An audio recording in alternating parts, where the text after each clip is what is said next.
I just got back from seeing Superman, and boy, have I got a review for you.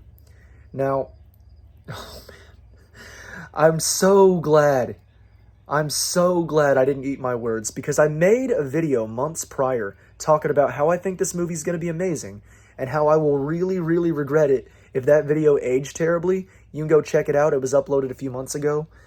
And now that I have a very fresh perspective on this film, now that I've seen it, I'm ready to really give you my spoiler-free thoughts on this movie. And I'm going to start by saying, James Gunn cooked. That man cooked. Cooked. All you Snyder cultists, you can come at me in the comments. But I'm going to stand on this fact. I'm going to stand on this hill and I'm going to die on this hill. Oh my God. He killed it. James Gunn absolutely killed it. And I'm going to give you my full review right now. So before I get into the rest of the film, I just want to talk about the cast real quick. David Corenswet is Superman. He is, without a doubt, Superman. And Rachel Brosnahan as Lois Lane just kind of captures that comic accuracy, you know, the whole truth seeker, uncover the truth no matter what. That whole thing, that whole aspect of her character, oh man, it's all beautifully captured here. Lex Luthor too, oh my God. Dude, master rage baiter and just absolute number one D1 world-class hater. World-class hater. I mean, this is pure rage bait from him. I mean, I'm not going to spoil anything, but I will say he was my favorite. He was probably one of my favorite parts of the entire movie. And he wasn't like, you know, hindered in a way to where he's just kind of moderately evil. He wasn't treated like that. He genuinely feels like a bad person. Lex Luthor in this movie really does just feel like a bad guy and not like somebody you might want to get a little bit of an understanding with. No, none of that. None of that. None of that little watered down BS. It's just pure just evil. He's a bad guy. And that's what I want more of in movies. And Lex Luthor needs to be a prime example of what we should start seeing more with villains. Villains aren't supposed to be watered down, misunderstood, broken people. They're meant to be villains. You can do that with some characters, and you know, it has worked before, but I'm so glad they didn't do that again and make him some, you know, broken person. He's just a genuine shithead. And that's awesome. That's how Lex Luthor is supposed to be. He's a Superman's number one hater, and he's just a terrible person who will do anything it takes for absolute power and personal gain. And that's the kind of villain they got with this movie. Rachel Brosnahan also. Other cast members like Nathan Fillion's Guy Gardner was just awesome. He was just great, man. I mean, they really did embrace all the goofiness of that specific Green Lantern character, but they really brought back lanterns. Like, they were so, you know, trashed on because of the Ryan Reynolds movie that they just kind of forgot how fucking cool they really are. And this movie genuinely makes Green Lantern a cool character. It shows you why he's a cool character. And same, oh my God, and Mr. Terrific. Mr. Terrific was probably one of the coolest, funniest parts of the movie for me. He was a really cool character, yeah, but he actually had, like, probably the most laughs in the entire theater. He was a really fun addition to this movie. I didn't know how they were going to utilize him, but definitely James Gunn using more, you know, relatively unknown characters to his advantage.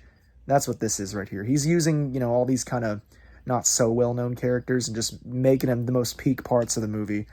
And Hot Girl, she was decent. You know, she had some stuff to do, but she was just, I don't know. I think she was just a little there. But nothing about the Justice Gang was necessarily bad. Nothing really brought it down. They all played their parts very well. And Crypto. I want to talk about Crypto for a second here. Everything about Crypto is completely accurate to how a dog would act. when getting excited seeing its owner, or, you know, being able to knock you down.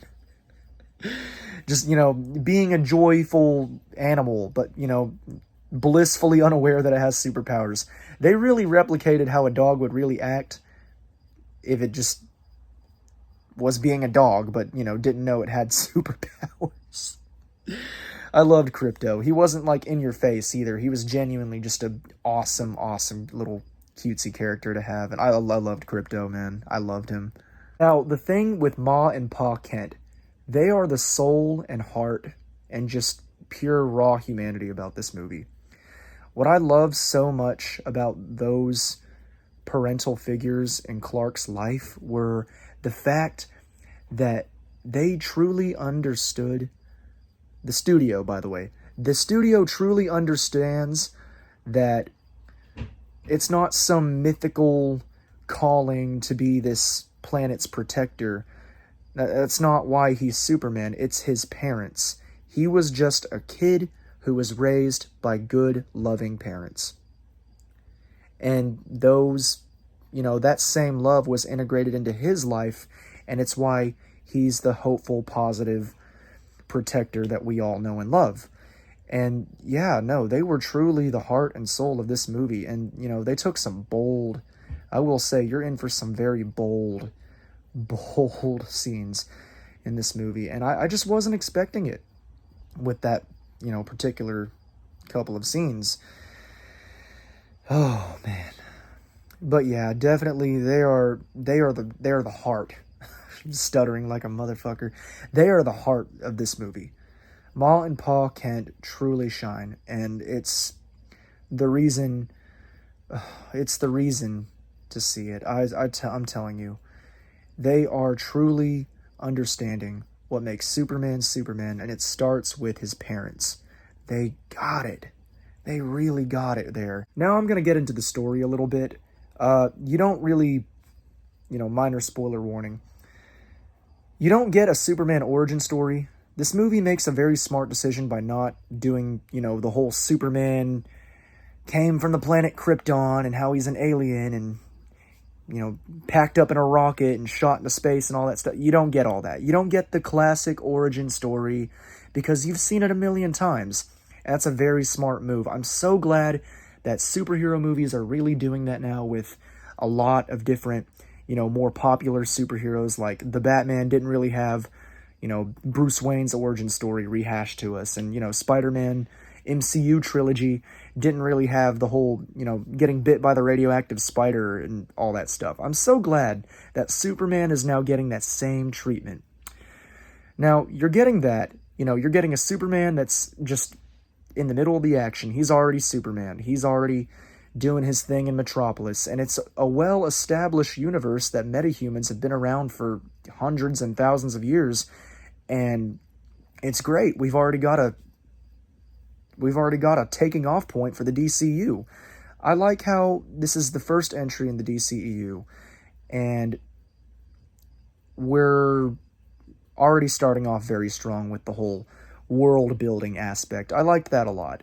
That was really, really good of them. Very smart maneuver. Very smart move. I will say, some shots in the action, I'm going to talk about the action now. Some shots in the action were a little wonky, just a little wonky, but they're very easy to miss. And it's okay. It's okay. But, I noticed that, and I noticed that, some of the shots and the flying scenes looked a little wonky, but for the most part, they're awesome. They are truly, truly awesome. Awesome flying scenes. I mean, oh man, the action too. The action I haven't even talked about yet. The action in this movie, it's really, really fun to watch. A lot of this just feels like panels from a comic book just coming to life. In fact, this whole movie just feels like you're being thrown in the middle of a comic book. Like, just amazing, awesome action. Some of the best action I've seen in a superhero movie in just a long time. Sorry, the Batman. But, yeah, no, this movie doesn't hold your hand, You either know your comic stuff or you don't. And I like it like that. I'm glad I was able to do my research before this and just really, jump in and, read a couple of comic books like All-Star Superman and, find out who Metamorpho was. And, just really, do my research, because if you're a casual and you're not really into comic books at all, but you really just, you want to go see Superman, yeah, this is not going to hold your hand in any way, shape, or form. You have to, know your stuff. But other than that, as a lover and a fan of DC and just comic books in general, I'm so glad that we have a Superman movie that really, really embraces the fantastical side of Superman's comic book Superman's comic book roots. Sorry, I'm over here stuttering with excitement. I really like this idea that James Gunn went with a more vulnerable, weaker Superman. It's nice, it's refreshing, and it really allows the character to shine so much more, especially with all the morals and characteristics that were integrated into his superhero life from childhood from Ma and Pa Kent. And it really, really, really, really helps knowing these things as he's saving people. And yes, for a lot of people that complained about Man of Steel and how he was just doing all this fighting and all this godlike Dragon Ball Z action, he saves a lot of people in this movie. Because this movie's message is about inspiring positivity and hope and just being a good person. And that's what this version of Superman is trying to exemplify here. He's trying to be an example of hope and positivity. But yeah, all in all, is it better than Man of Steel? Hell yeah. Is it better than the Christopher Reeves movies? Probably not, but close. Definitely a better take on Superman, though, for sure. I understand Henry Cavill was done dirty and all, but... And Man of Steel is a solid film, but it's just not this. This is pure Superman. This is pure DC Fantastics, and it's just awesome. So awesome to see. W casting, great addition from Lex Luthor. Great fights with the Kaiju and the Hammer of Baravia. Awesome action. Just, mwah. Perfect storytelling. All of this. Just the storytelling was great. It really is a breath of fresh air. Bold choices. And all of this, all of these things that James Gunn cooked up in just over the course of years really just culminates into a great, refreshing superhero film that I think is going to spawn a fantastic cinematic universe years going now. Going years and years ahead of now, we're going to look back on Superman as the Iron Man of the DCU. So glad this movie turned out as well as it did, and I'm going to be giving this film a solid 8 out of 10.